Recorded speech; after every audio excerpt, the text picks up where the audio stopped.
Hi everyone, welcome back. In the continuation of our race car rebuild process, today we figured out if we won or lost.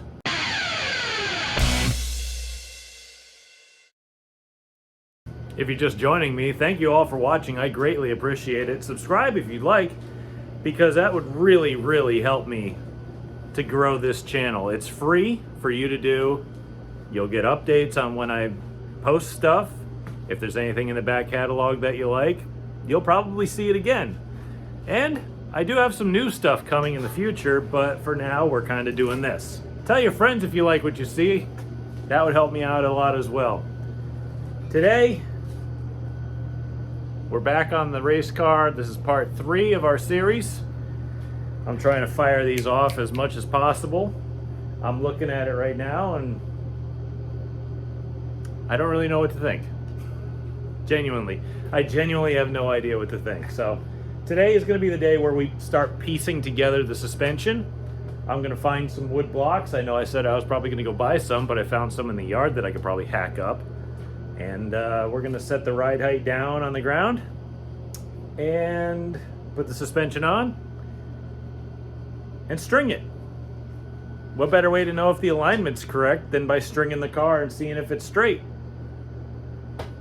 So I know this is kind of an involved process, but it's probably going to be the best way for us to figure out if this car is straight. I'm kind of on the fence as to whether or not this thing was really straight to begin with. I mean, I'm looking at it and I'm measuring it when I had the old clip on it still.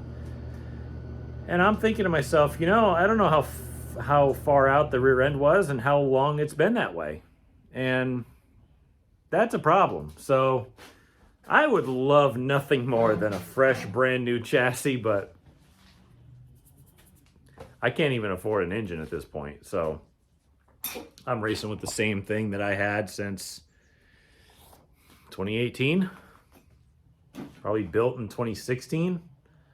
I don't know. But, you know, low buck racer life, that's all we can do. So anyway, enough talking. We got work to do. I'm just going to leave you to time lapse for all of eternity on this one.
Well, it's on the ground.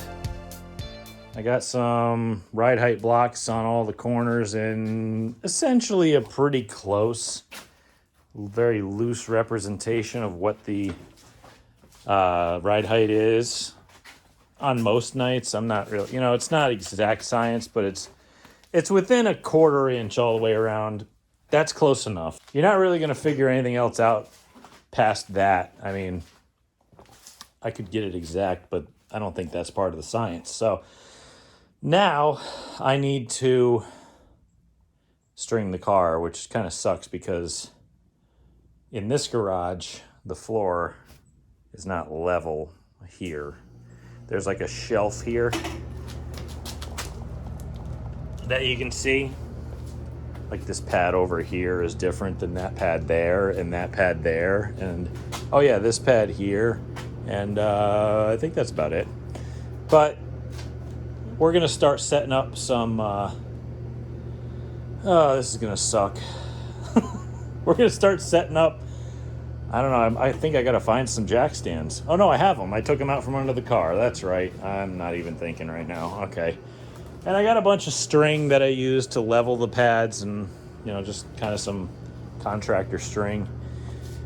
I'll measure it off the chassis to the string, and then I'll measure from the tires, and I'll get the steering wheel as straight as I can, and I'll do my best, but fingers crossed this thing's actually straight.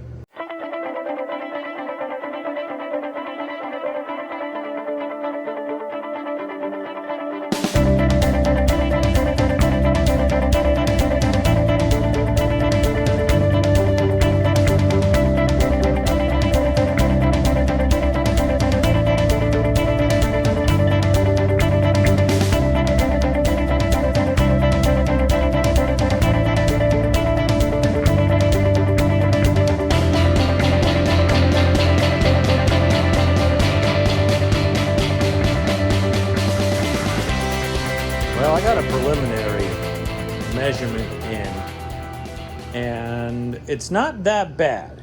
It's better than it used to be. The left side seems to be pretty on. I mean, I'm not the best at stringing cars. The right is kind of off, I'll be honest. But this right rear did get hit pretty hard in the last race it was in, and I didn't check to see if the rear end was actually square. So I think I might roll the rear back out, check it for square, straighten it, and then roll it back in and try it again after that. But I think that'll probably do it for today, because I just want to take my time. You know, I want to actually think about this the right way. I want to make sure that all the measurements are right, and I still have to measure wheelbase, and I have to do a bunch of other stuff just to make sure that it's not too short, too long. I'm mostly worried about it being too short. But I mean, we'll see. I'm going to do a little more research, maybe eat some food, come back another day, maybe even tomorrow. But all right, that'll do it for day one. I'm back. It's been a couple days. I don't know when this video is going to come out, to be honest with y'all, because we're dealing with some family stuff right now, and I might have to take a few days off to leave town for well, to deal with that. And you know, it's still winter. I want to get these things out as much as possible, really provide content, but sometimes you just can't. But I'll show you what we're dealing with today, and I'm kind of short on time today too, but I figured I'd come, you know, hop out here and see what I can do to get it ready, but we'll see. But yeah, I'll give you an idea what we're working on now. So I got to measure the rear to see if it's straight. I'm probably just going to stick a, I think I got a couple plates back there for toe. I could measure toe that way, or I could grab my trammel bar out of the garage. I'm going to restring the car because it's too tight in the back. I don't need it to be tight in the back. I need some string, a little bit of string flexibility here. I also need to fix this because that's going to snap at any moment, so I'll take that. I have a lot of string left on the end. I'll probably just cut it and redo it and whatever. But first things first, I'm going to probably pull the string up, cut that piece, get it all out of here so that I can measure the back, because I'm certain that this rear is probably bent. The GM 7.5-inch rears, which is what it is, if you take a hit on it, it'll bend like that. And if you actually spin out or go through the infield or somewhere very rough at speed, it could bend that way too. So these things are like glass. I'll eventually get the 9-inch back in it once I figure out how to get it to work, and probably finagle the mounts just a little bit. I'm going to rework my jig that I have for that, because I have another housing that's straight that will fit it, and it's meant for a GM 4-link. So I'll get to that. It's cold. Cold weather's finally caught up to Connecticut, and I got the heat on, so let's do this.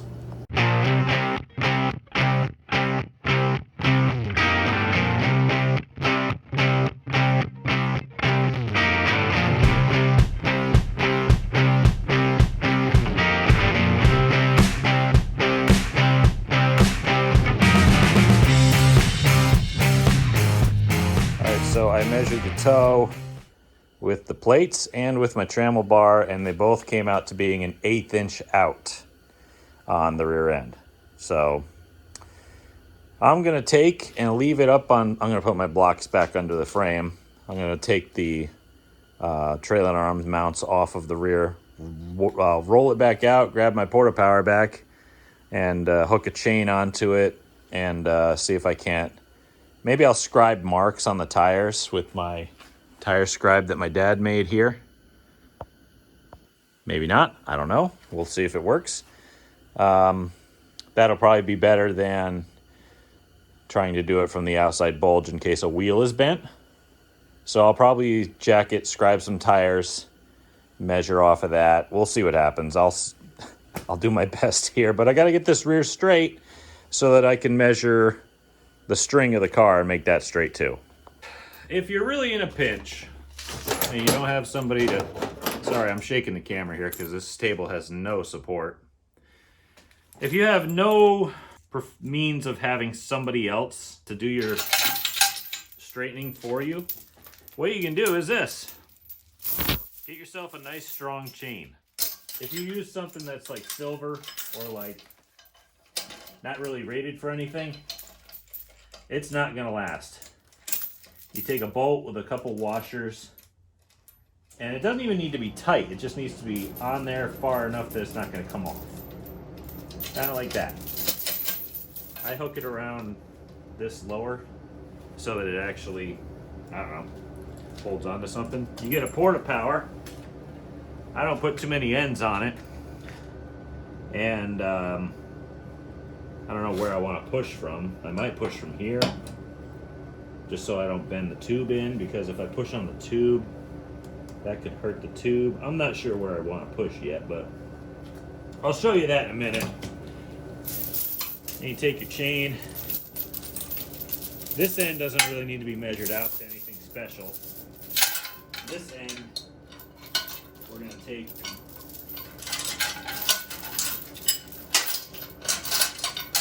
I don't think I've showed this in another video, so whatever. I'm going to take this, I don't know where we're going to push from, maybe here, and measure out to about right there. That looks pretty good. And I'll take this and you bolt this side at an approximate measurement. Chain out of the way. Again, big heavy duty washers. You want grade 8 stuff or better, because I'm putting a 10-ton porta power to this thing, and you figure out which direction it's bent in. In my case, I'm sure that it's bent straight backwards and not like up or down, but you can measure that by just rotating this nose like this, and then measuring toe as you roll it around. And the tires have to stay straight though, so let this thing spin, you know. All right, then you take this thing, stick it on up in there, kind of hold it. It's tough when you're a one-man operation trying to do stuff like this, you know. Hands must be tight. Okay, then from there, you push on it and you watch the thing bend. You take some measurements, and you're going to want to push it further than where it's bent, because it's going to spring back. It is going to spring back a lot. You hear any clicking, cracking, squeaking, anything like that, oil starts running out of it, then you did it wrong. So I'm going to get this straightened out. It's going to take a while, but I figured I'd throw that on video just so you can see it.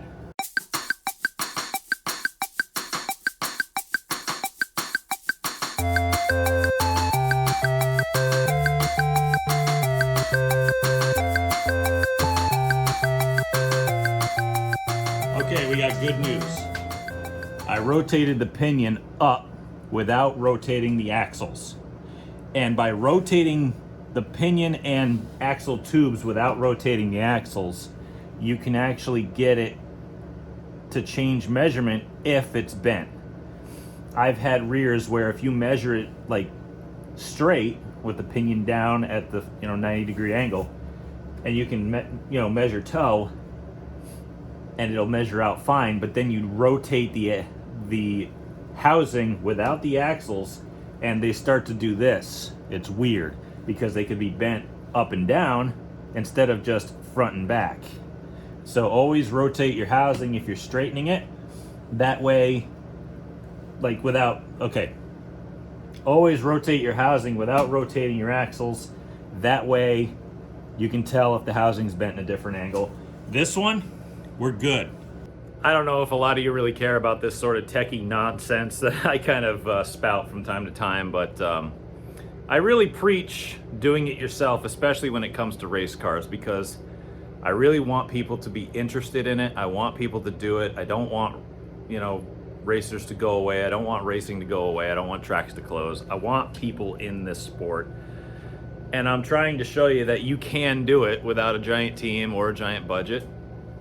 You can do it. But yeah, my dad was an engineer, and he taught me all of this stuff to be self-sufficient. And maybe by passing it on to other people, maybe it'll help people come and race and enjoy the sport more. And that's basically the whole premise of the channel, is to show you that you can do it. You just got to try. So I'm going to slide this thing back under the car and start stringing again. All right, final updates here. I measured from the back. This is what I'll show you what I did. There's stock C channel on this side. So I measured from that part of the C channel. I didn't want to measure the clip because the clip is a little bit more indented, so I stayed on the C channel here. I measured out from the frame to the string. It is 12 inches front to back. On this side, I did pretty much the same thing, except this side doesn't have C channel. It's got some box tubing. So I measured from the back there to the string. I made that 12 inches. From the front here to the string is 12 inches. Now here's the fun part. You saw me measure the rear end to make sure it was straight. On both sides, it measures 1/16 toed out. What am I supposed to do here? Seriously. Oh, crap, I just kicked that. That's great. That's going to throw my measurements off. But if I need to string it again, I'll figure it out. But at this point, after you measure it, 10 times and get the same thing every time, what are you supposed to do? So I measured the X in the chassis from left front to right rear, right front to left rear, even though I just pointed the opposite direction, whatever. And that X measurement is exactly square. The string measurement off the chassis says both sides are towed out 1/16. Okay, so the rear end, when I measure the toe on that and move the pumpkin and housing without moving the axles, says it's straight. When I measure the center of the cross member under the engine, I'll show you that. Measuring the center of the cross member back to each corner is exactly the same measurement. I don't know. I think it's time to just start welding because I don't know if I can get this any better. I think there's one more measurement I have to do. I'm probably just going to measure the wheelbase, get a ballpark measurement, make sure that it's within tolerance on the rule book. And I think it's just time to weld it because I don't know if I can really get this thing any different. By the way, I got to show you what I did differently from when I was way off on my measurements. Now before, I had this thing on ride height blocks set to the actual ride height of the car from what I would run it at.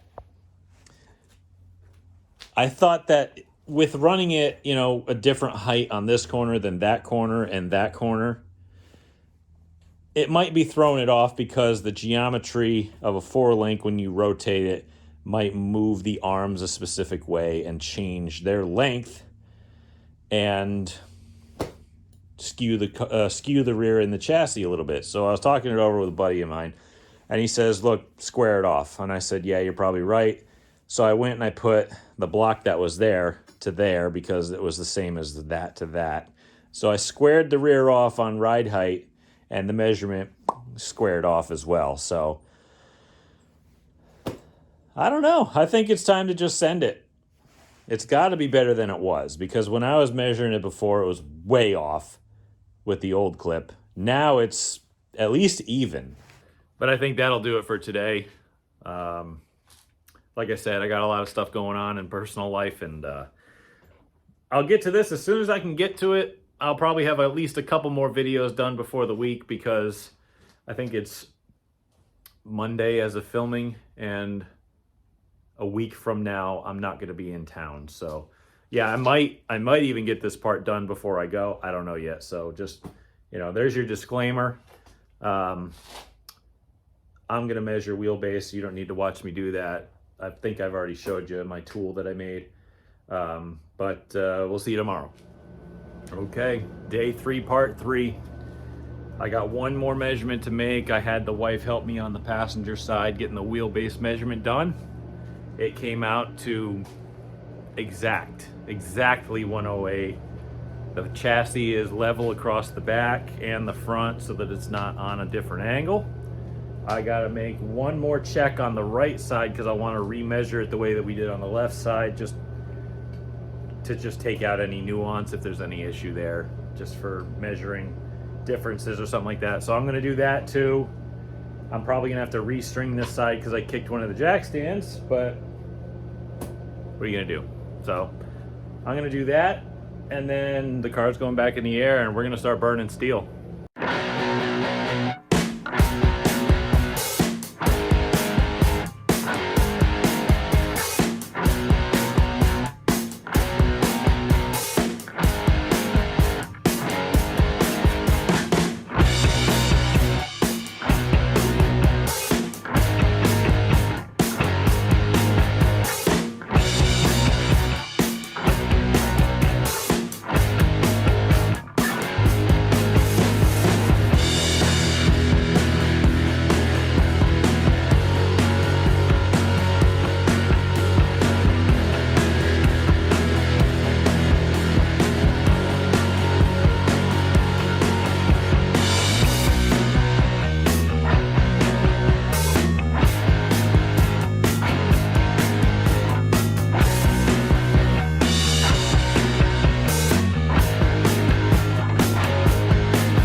You know, I think I'm done measuring.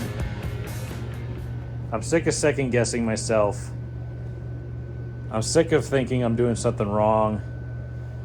Because I checked down the sides on the string.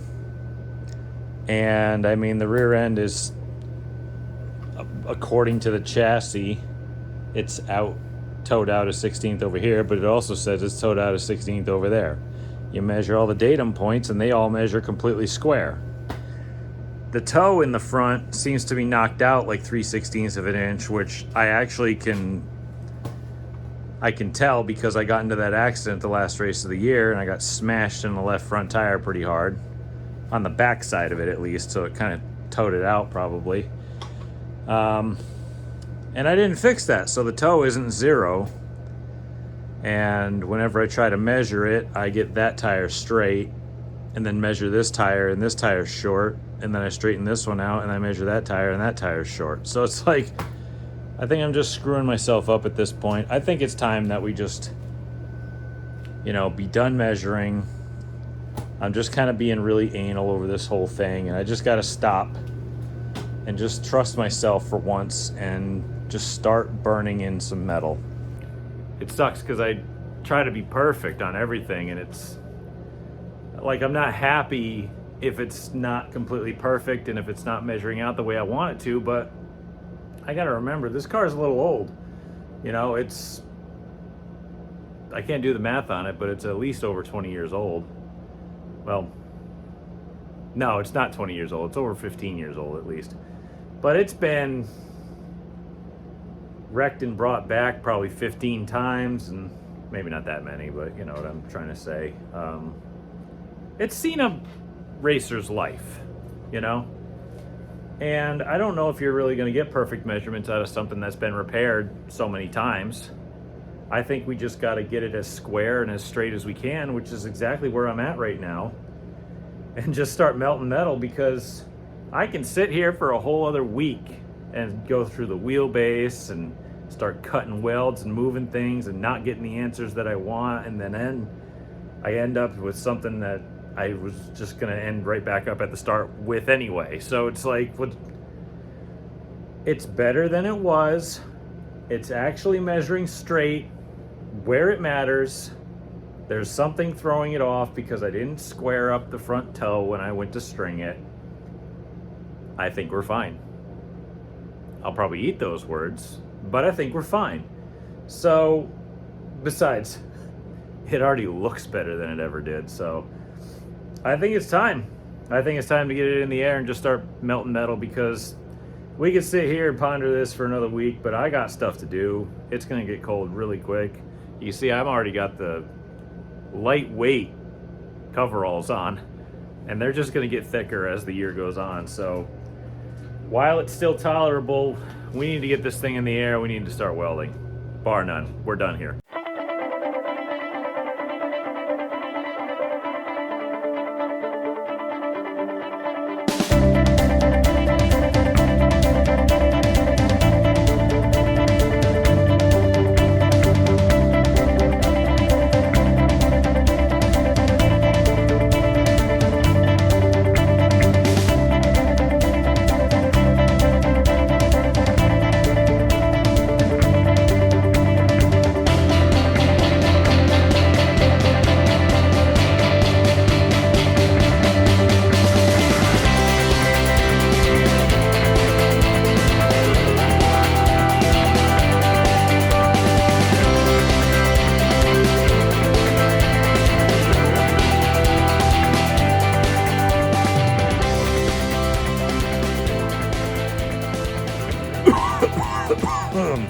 I think I'm done in here. Camera doesn't really show how smoky it really is in here, but yeah, there it is. A little bit of excess paint, a little bit of oil inside of a stock chassis, but I mean, I think it came out pretty good. Yeah, it's a little bit thick in a few spots because I wanted to make sure that I had, covered all of it as well as I could, and I had to change positions a few times. But trust me, even the cheapest welder can do the job. See, fellas, it doesn't really matter what you got. It's just how you use it. We still got a lot of fab work ahead of us. I got to weld the X braces.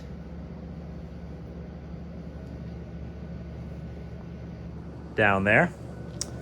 And that requires me getting under the car, and I need to fashion a new plate for that part of the frame rail where it meets the square tubing, because I had to cut a little bit extra off, and it's about 1/4 inch, but I got plenty of 1/4 inch plate hanging around. I got a couple of these, so I'm trim those up and make a little slot filler on that section there.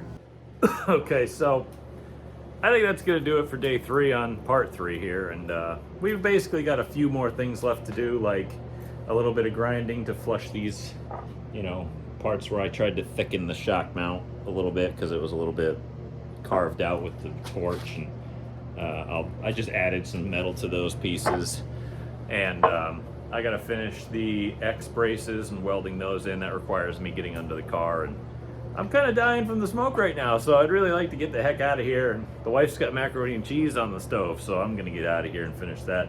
I'll finish this video off after we get those welded in and we make that filler piece for the right rear, and maybe strengthen it up a little bit, because there's a couple spots that are a little bit thin because of rust.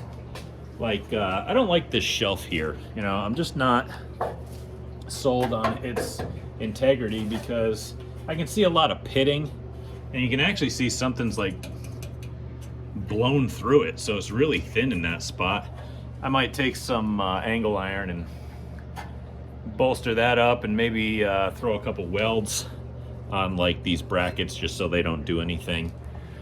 Nothing more out of the ordinary than just fixing what's kind of junk in stock, but also nothing out of the rules either. So once that's completed, I think we're gonna make another video on fabricating the entire rear section, and that'll be pretty fun. I'm gonna have to get the chop saw out for that one, but we'll see you on day 4. All right, day 4. Pretty chilly in here. Winter's finally caught up to us, even though it's not winter yet. But anyway, I think we're gonna get to whatever I can do with the rear frame section not being on the back here. Like, I think I'm gonna finish out this part of the series, like part 3, by finishing up these back areas and all the main welding that I have to do. Like, I gotta get in here and I gotta finish this little gap, which I showed you with that 1/4-inch plate. I gotta finish welding around the corner here. I gotta get these welded in, and especially on that side as well. And then I'm probably gonna go and weld these brackets all the way around so that they're a little bit more strong, because I just don't trust them. Like, I already had to go to this one and weld the plate because it was actually rotted through. The rest of it seems fine. I'm just a little worried that under the rigors of driving race cars and stresses that it's not gonna be strong enough. So I might just throw a couple welds on that, make sure we're good to go there, and clean this off, obviously, and plate it just to make it a little stronger. And that might end this part.